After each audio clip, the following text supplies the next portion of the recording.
Maglagay muna ako ng mga 1 tablespoon lang na asukal sa ating llanera at i-caramelize. Pagkatapos yan, i-set aside muna. Sa bowl naman o sa mixing bowl, naglagay ako ng 3 pirasong itlog.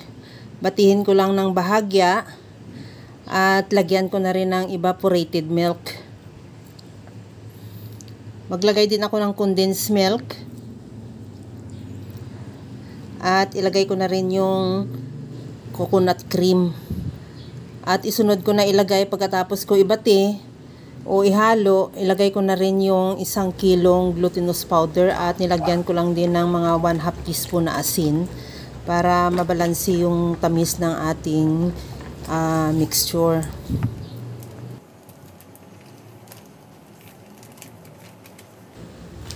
Ihalo ko lang yan na mabuti yung ating mixture o yung glutinous powder hanggang sa matunaw at mawala na rin yung buo-buo niya.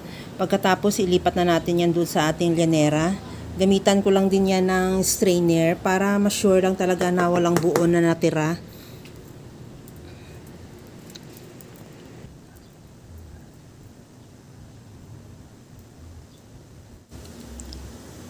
At takpan ko yan ng foil para pag in-steam na natin, hindi matuluan ng tubig habang in-steam.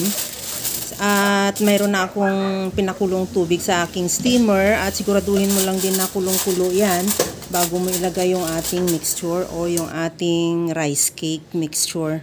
At takpan at lutuin hanggang sa mga luto o hanggang sa basta niluto ko siya ng mga 45 minutes to 50 minutes. At para malaman natin luto na yan, i-toothpick test natin, tingnan natin kung may dumikit pa. Pag wala na, okay na yan, luto na yan.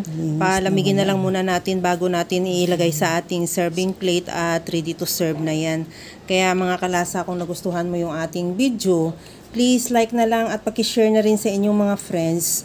At kung bago ka pa lang sa aking channel, subscribe na at i-click mo na rin ang bell button para sa mga notification.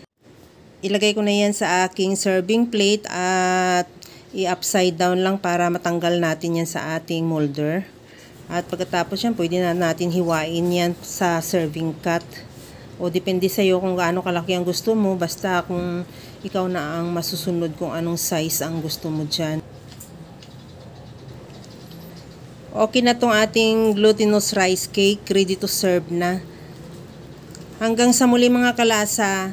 Thank you for watching. Bye-bye!